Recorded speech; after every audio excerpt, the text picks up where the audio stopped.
ام لہم آلہۃ تمنعہم من دوننا، کیا ان کے لیے اور خدا ہے جو ہمارے سوا ہے، جو ان کو ہمارے عذاب سے بچا لیں گے؟ اوکھے ویلے بزرگ کام آتے ہیں.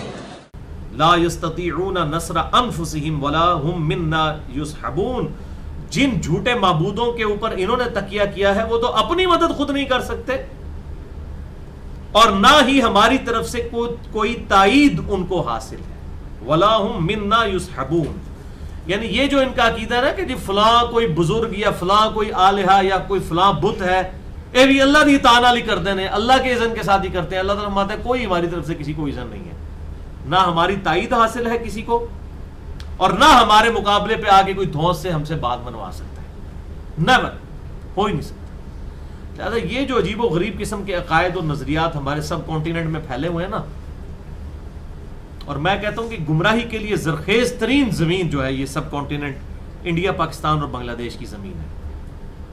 عجیب و غریب جو مالائی قصے، کہانیاں اور واقعات مشہور کر کے، اور پتہ نہیں کیا عوام الناس کو پاگل کیا ہوتا ہے.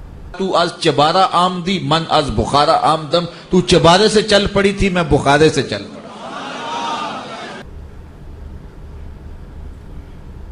وہ جی فلاں جو ہے وہ سمندر جو ہے وہ عبداللہ شاہ غازی نے سنبھالا ہوا ہے، نہیں تو سمندر جناب کراچی جڑا جی وہ نیما جی سمندر ہوتے آ جائے. اوکھے ویلے بزرگ کام آتے ہیں.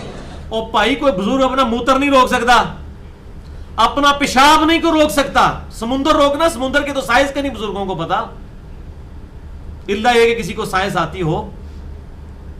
اگر کوئی سمجھتا ہے نا کہ کوئی بزرگ مرا ہوا بزرگ چھوڑ دے، زندہ بھی کوئی سمندر روک سکتا ہے، اس کو کہ اپنا پیشاب روک کے بتا دے. سمندر تو بہت بڑی شے ہے، کوئی شخص کچھ نہیں کر سکتا میرے بھائیوں. یہ سب گاڈ کا ڈیسیژن ہے، اس کا ڈیوائن ڈیسیژن ہے. انسان اپنی مدد خود نہیں کر سکتا. یہی اللہ تعالیٰ فرما رہا ہے کہ جن ہستیوں کے بارے میں ان کا زوم ہے، یہ نہ اپنی مدد کر سکتی ہیں، نہ اللہ کی طرف سے کوئی تائید حاصل ہے. اللہ کے مقابلے پہ یہ کیا کر سکتی ہیں ہستیاں؟ اور آپ اس طرح کی باتیں کریں تو کہتے ہیں جناب یہ بزرگوں کی گستاخی کر دی ہے. جنہوں اپنے پیو دا ہی نہیں پتا وہ انہاں اولیاء اللہ تے پونکدا پیا، کیونکہ اب وہ ہمارے بابوں کی طرف آ رہا ہے اور ہم نہیں اپنے بابوں کی برداشت کر سکتے. مقدس ہستیوں کی توہین کر رہا ہے. ہم کہتے ہیں بزرگوں کو کہیں خدا کے لیے اپنی گستاخی کروانا بند کریں. اب آئیں پبلک میں آ کے دکھائیں جو کچھ ہے ان کے پاس. لوگ گستاخی کرنا بند کر دیں گے. ہم سارے سوشل میڈیا کو بھی بلا لیتے ہیں، پرنٹ میڈیا کو بھی بلا لیتے ہیں، اور چینلز والوں کو بھی بلا لیتے ہیں، پی بی سی کو، سی این این کو، جیو کو بلا لیتے ہیں، اے آر وائی والوں کو، دنیا والوں کو، ان سب کو بلا لیتے ہیں. بزرگوں کو کہ سامنے آئے، اپنی بےعزتی اتنے عرصے سے کروا رہے ہیں اور خصوصاً میرے ذریعے تو بہت زیادہ کروا رہے ہیں، سامنے آئے اور وہ ساری چیزیں کر کے دکھا دیں جو ان کا زوم ہے. سمندر روکنے کے لیے ہم نہیں کہہ رہے ہیں، نہ ہم کو دریا روکنے کے لیے کہہ رہے ہیں. ہم کہہ رہے ہیں ہم آپ کو 2 جگ جو ہے وہ نمک والے پانی کے پلائیں گے، آپ اپنا پیشاب روک کے بتائیں. تینوں کی پتا ہوئے نہ بابیاں دے کمال دا، چین بھی نہیں کرنی، پھر پتہ چل جائے گا. یہ ساری کی ساری باتیں، اور پھر اس کو کرامات کا اور ان چیزوں کا نام دیا ہوا ہے. وَلِعَوْذُ بِاللَّهِ تعالیٰ.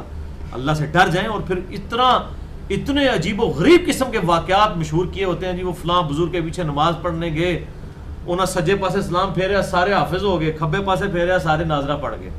اِنَّا لِلَّهِ وَإِنَّا إِلَيْهِ رَاجِعُونَ. او بزرگ جنہاں نے کہہ رہے ہو نا انہوں آپ قرآن کو نہیں جانتا، حافظ ہو گئے، علی بے تے پڑھنے والے، ان کو خود قرآن نہیں آتا. ان کی طرف دائیں طرف سلام پھیر کے کس نے حافظ ہونا ہے، بائیں طرف پھیر کے ناظرہ ہونا ہے. تو صحابہ کرام علیہ رضوان جو ہیں وہ کتنی بیچارے تگ و دو کے ساتھ آیات یاد کیا کرتے تھے.